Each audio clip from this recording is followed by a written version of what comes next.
Welcome to day 5 of your Intro to Qigong for Yin Yoga Teachers mini training. Today, we've approached the last day. I hope you've been enjoying this course so far and you've seen the significance and the benefits of Qigong. You've understood how to begin to explain Qigong to yourself and to other people, including your students. You've taken note of special populations that you might want to pay extra attention to offer Qigong to them. And also yesterday, we looked at this idea of yin yang and how Qigong connects with you at a much deeper level rather than simply a physical practice. It is actually a spiritual practice. And this idea that Qigong can benefit you at a much deeper level, just like yoga can as well. Today, we'll actually dive into the 5 elements or the 5 moving forces. And some of you are very interested as Yin Yoga practitioners. You might be familiar with the meridian channels. You might be familiar with the 5 elements. And today, what I will share is a little bit deeper into what the 5 elements are and some information about the 5 elements that you might not be able to find elsewhere.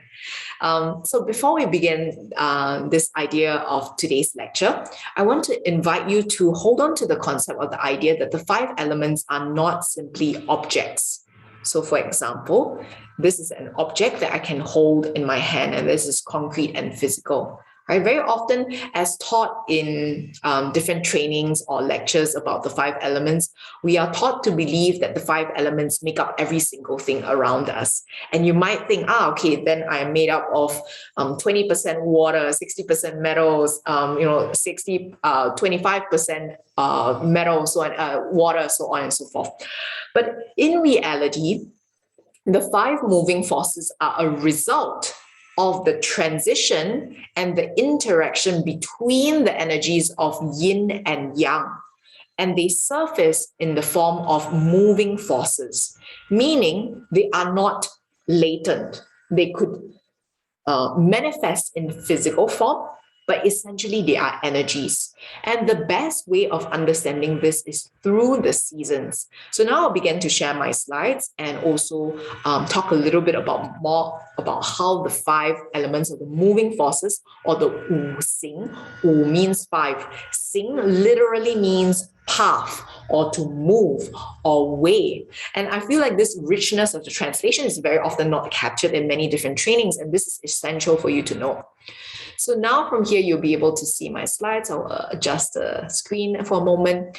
So the 5 specific elements of the 5 moving forces in traditional Chinese medicine and also within Yin Yoga, within Qigong as well, are wood or mu. There is fire, which is huo. There is tu, which is the earth. There is jing, which is metal. And then there is shui, which is water. And now you can see that there's this cycle that happens on the outside, and it's almost like a continuous cycle. So within the framework of traditional Chinese medicine and in the philosophy of traditional Chinese medicine is underpinning this idea of rebirth, this idea of a constant cycle that never ends. So instead of a linear timeline from birth all the way until initiation, growth, with contracting of withdrawal, reduction until death, there's actually a continuous cycle because life never ends.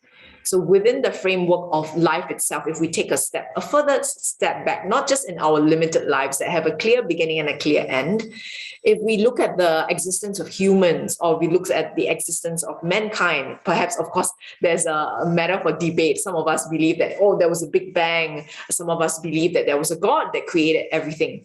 But just for this moment and for the purpose of this lecture, let's suspend your existing beliefs and adopt this framework that there's a constant cycle. So how does this map into the 4 seasons? We are now, for most of us in the Northern Hemisphere, in the season of spring. Spring is connected with the wood element, with your liver and your gallbladder, with this idea of reinitiation after a long while in hibernation, in stillness, in introspection, which was in winter, which is the previous season. So now this signifies the rising energy of yang and the descending energy of yin. And as we rise from the season of spring all the way into summer, into the energy of midday, from the beginning morning sunrise into the midday noon when the sun is at its peak, when the energy and everything is in full bloom. This is the energy of fire connected with your heart, with your small intestine, with your triple heater and your pericardium meridian channels and the organ systems, and with this idea of showing up authentically in the world with growth, with manifestation. And we see this in all things and beings around us. And now, this is the most peculiar element. I'm going to leave this until the end, and I will come back to this earth element. So let's just take the next season. So after summer, what happens? There's a transition from the peak of yang in summer. At midday, the energy is the highest of yang, as in yin yang, and the yin energy is at its lowest. When the peak happens, what happens is then the yang energy begins to descend and the yin energy rises. And this brings us into the third season, which is autumn. And this is the energy of metal, which is contracting, withdrawing, this idea of shedding any unnecessary outer layers, setting healthy boundaries, also connected with your lungs, with your large intestine organs and their meridian channels, with this idea of radical honesty, of starting to take good care of yourself, of nourishment from within. And instead of being outwards facing, you start to turn and withdraw yourself and come back into yourself. And we see this also from the leaves, from the trees, from animals beginning to shed their summer layer of fur and having a thicker layer, cultivating that thicker layer of fur that is in preparation for winter. So after this period, so the yin energy continues to rise and the yang energy continues to descend. And the final season that we see outwards in the world for those of us who are living in the North Hemisphere is the season of winter, when all beings, animals, leaves, trees are in ultimate state of conservation, in stillness. You see animals in nature, they turn into hibernation. The trees begin to shed all of their leaves, and actually all of the energy returns to their sap and to the roots so they can conserve and store to prepare for the next cycle to re-emerge into wood again. And this is connected with your kidney and your urinary bladder meridians, as well as their organ systems and the channels with your adrenals, with this idea of deep nourishment, deep introspection, returning to the source of all things, not just yourself, but something much greater than you, something that cannot be explained. And some of us call this God. Some of us call this the invisible hand. Some of us call this life itself. And some of us call this the Tao, as in the Tao Te Ching, the path that is unfolding, everything that is interconnected. So now probably you have a question, where does this earth element exist? How does this correspond or fall within this?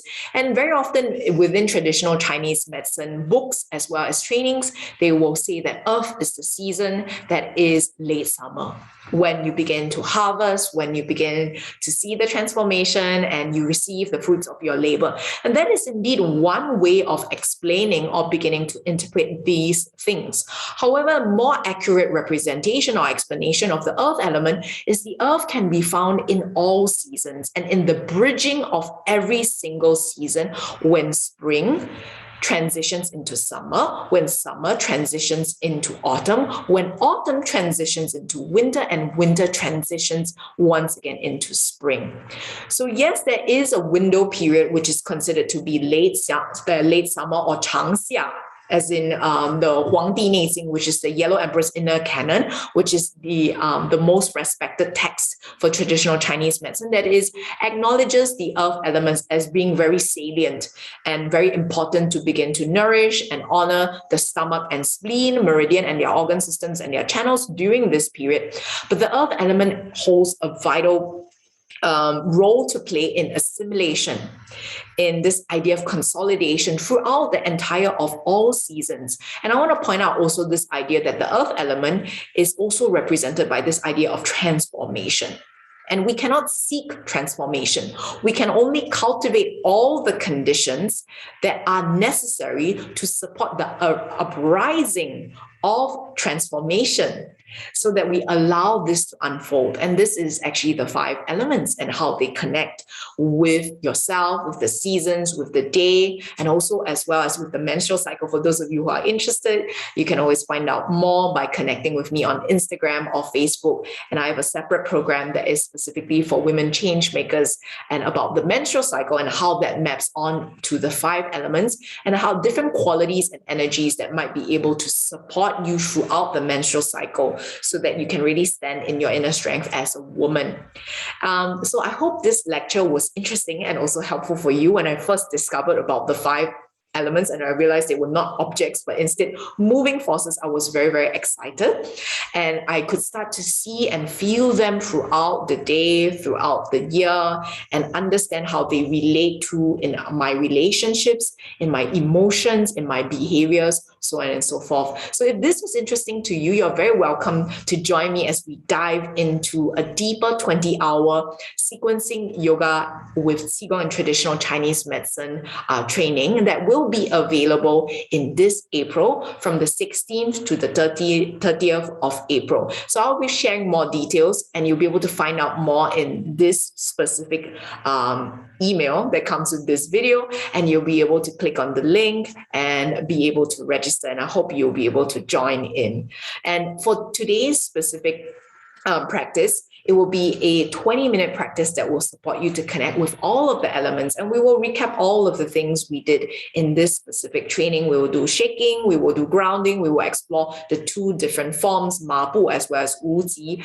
And we will also do pulling from the heavens, as well as a bonus practice to connect with your spinal cord, balancing yin and yang, all of the different energies and the 5 moving forces within you. I hope you enjoyed this course, and be sure to complete your assessment if you want to receive the certification.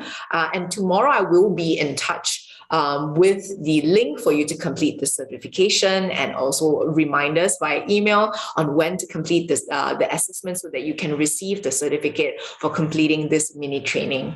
If you enjoyed this, feel free to share this with your friends or leave me a testimonial. It would be very helpful for me. And I hope this training course has been helpful for you. Any feedback to help me improve this course will also be helpful for me, as well as all the other teachers that I will be supporting in the future. So thank you so much for your time, for your energy, and for being here and sharing your presence with me. I'm looking forward to seeing you in today's practice video, as well as the celebration call, which will be on Saturday, the 9th of April at 2:30 European Standard Time, 1:30 UK time, and 8:30 for our friends in New York Eastern Time. And for the rest of you, I've included in the email a conversion, so that when you register, you'll be able to choose which city you are based in, and then it will reflect the meeting in your local time. I hope you join in, and we'll do a much longer practice, and then we'll recap the learnings that we did from this training, as well as I'll be offering some prizes, and there'll be an exciting announcement coming out. So be sure to join in live. Looking forward to seeing you then.